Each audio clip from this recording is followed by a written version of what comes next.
Welcome you all to the video practical series. Here we perform the experiments of different laboratory subjects. I am Professor Amit Kumar Patil from Department of Electronics and Communication Engineering, School of Engineering and Sciences, MIT Art Design and Technology University, Pune. Today we will perform experiment of the subject Digital Signal Processing Laboratory. The title of the experiment is Linear and Circular Convolution of Discrete Time Sequences using MATLAB. So let us come to the experiment. So here we have to perform an experiment, write a program to calculate the linear and circular convolution of two discrete time sequences. So basically signal are of two types. One is the continuous time signal, which vary continuously in the time domain. Second is the discrete time sequence. Here the amplitude exists only for at some specific time intervals. For such two discrete time sequences, we have to calculate the linear convolution and the circular convolution using MATLAB. So linear convolution is a mathematical operation which takes two signals and produces a third signal. It is used to describe the relationship between the input signal, impulse response, and the output signal. It is the process by which we can compute the overlapping of the two signals. It is also interpreted as the area shared by the two graphs over time. So for the two sequences, one is the input sequence xn, another is the impulse response hn. Linear convolution is given by the formula y of n is equal to x of n convolution h of n equal to summation k equal to minus infinity to plus infinity x of k h of n minus k. So basically here will be two sequences x of n and h of n. One sequence we will take as it is. Second sequence we have to time shift the sequence, multiply the two sequences and take their summation. So here different operations are involved while calculating the linear convolution. For example, time shifting, then multiplication and their summation. So first we have to fold the signal, then time shift it, then multiply it, then summation, then we will get the linear convolution of the sequences. So here the sequence length may vary. Two sequences can have the different length.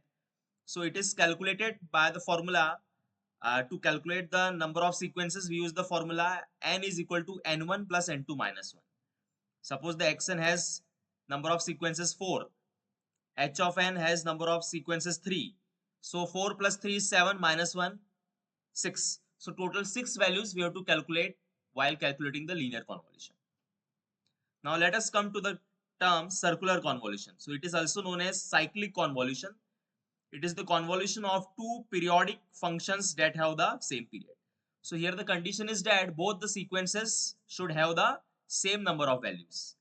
Okay, means for first sequence has 4 values, second sequence must also have the 4 values. But if the second sequence has less values as compared to the first sequence, then we have to add number of zeros in the second sequence so that their length will become equal.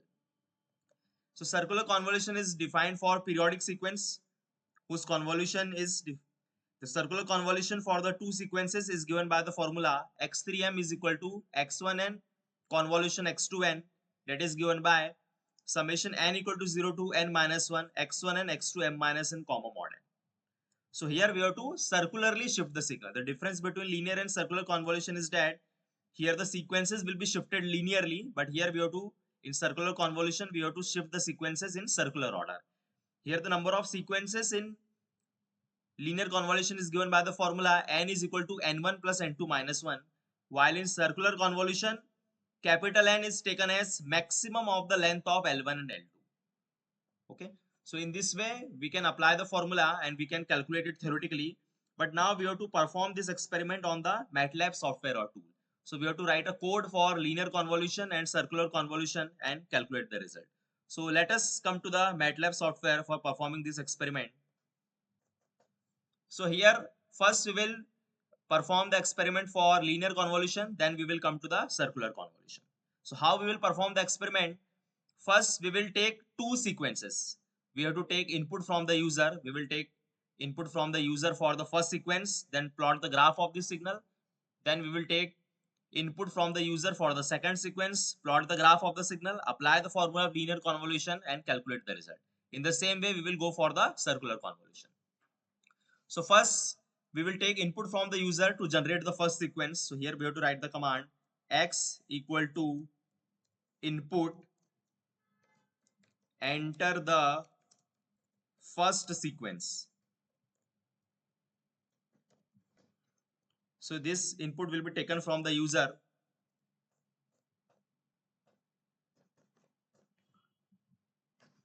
After this, here we want graph, our graph should come in one window. One window should open. In this window, at first position, we should get the graph of first sequence. At the second position, we should get the graph of second sequence, and at the last position, we should get the convolution graph. Okay. So here, for fixing the position, I have to write the command subplot. So subplot, we want a window of 3, 1. Okay. So there will be 3 rows in one column. And at the first position, we want the graph of the signal. So we have to write 3, 1, 1. Now to plot the graph of the signal, since it is a discrete time sequence, here we have to write the command stem. So stem x will be the command. And after this, we have to give the labeling to the graph. For x-axis, y-axis in the title. So you have to write the command x label. So here we are taking the number of samples on the horizontal axis, and then y label. So here we are taking the amplitude,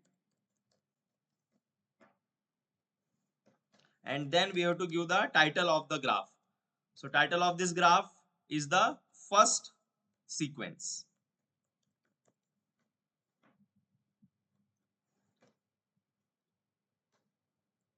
Okay.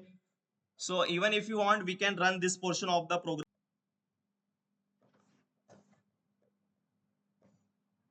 So here we have to enter the first sequence 1, 2, 3, 4. Okay. Now let us come for the second sequence. And here we can see the graph is also plotted.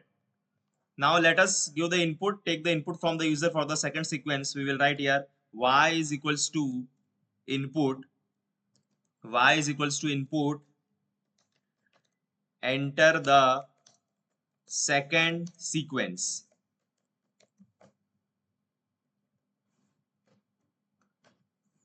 Okay.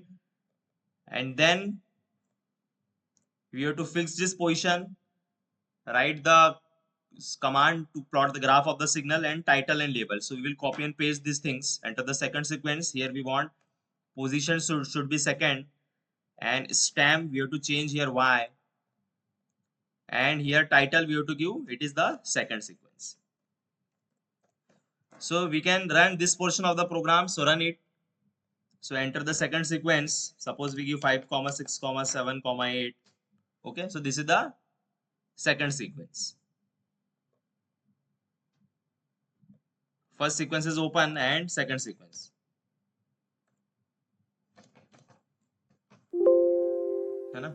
We will run it again.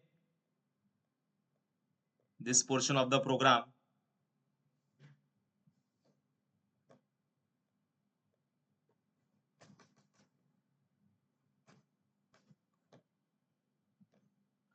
First sequence 1, 2, 3, 4. Second sequence 5, 6, 7, 8.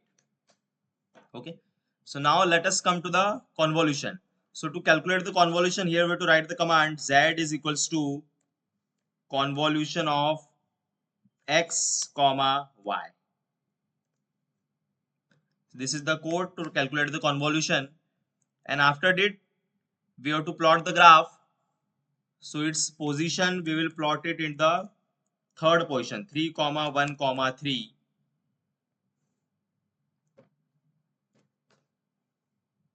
And then for plotting the graph, command will be stem z.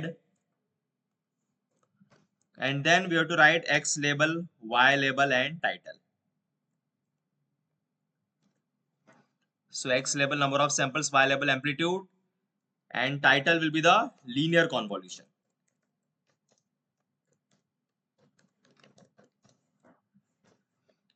So run. So enter the first sequence 1 2 3 4, all also we can separate it by comma. Second sequence 5 6 7 8, and here you can see you will get the convolution. So here this is the result for the convolution.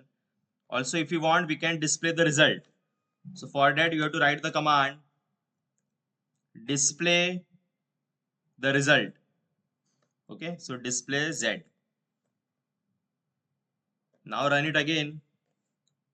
So 1 2 3 4 is the first sequence, then second sequence 5 6 7 8, and then display Z. Value of Z we have to write here.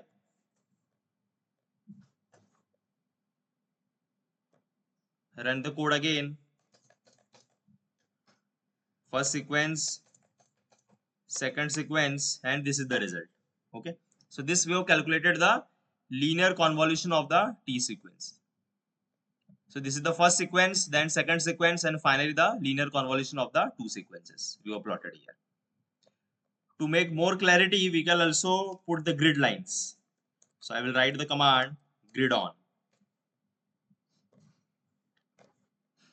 Again run the code. First sequence, second sequence, and this is the result. And here you can see grid lines are also there for the proper readability of the experiment. Now let us come to the part of the circular convolution. So what is the difference between linear and circular? For circular convolution, it is calculated for the maximum of the length of the first sequence and the second sequence. So in linear convolution, the formula, how many values to be calculated, that is n1 plus n2 minus 1. So first sequence is of 4, second sequence is 4, 4 plus 4, 8, minus 1, 7. So 1, 2, 3, 4, 5, 6, 7 values are there. While in circular convolution, it will take the maximum of the length of the first sequence and the second sequence. So some changes we have to do in the linear convolution code to get the code for the circular convolution. So what is the changes? Here you have to write Z is equal to convolution x comma y comma capital N. X comma y comma capital N we have to write here. Okay, what is this capital N? Capital N is the maximum of length of first sequence comma length of second sequence. Means if their length are of variable values, then it will take maximum among them, and we have to calculate the length of first and second sequence. So length of first sequence will be given by L1 is equal to length of x1, and L2 is equals to length of x2. Okay, so these 4 lines we have to add in the linear convolution code to get the code for the circular convolution. So let us run the program. Enter the first sequence 1 2 3 4, then enter the second sequence 5 6 7 8,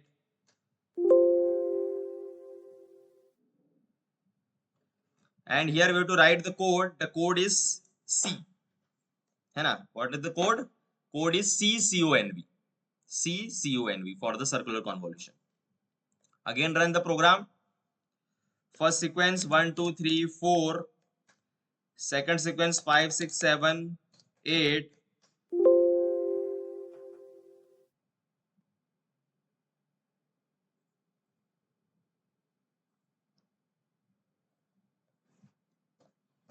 first length is of x and second length is of y.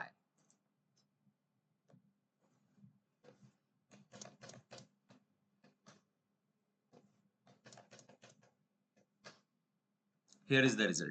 Okay, so in this way we can calculate the circular convolution for the two sequences. And here you can see the graph for the circular convolution. And here in the graph we can make the changes. Title is circular convolution. So just replace the word linear by circular. Run the code.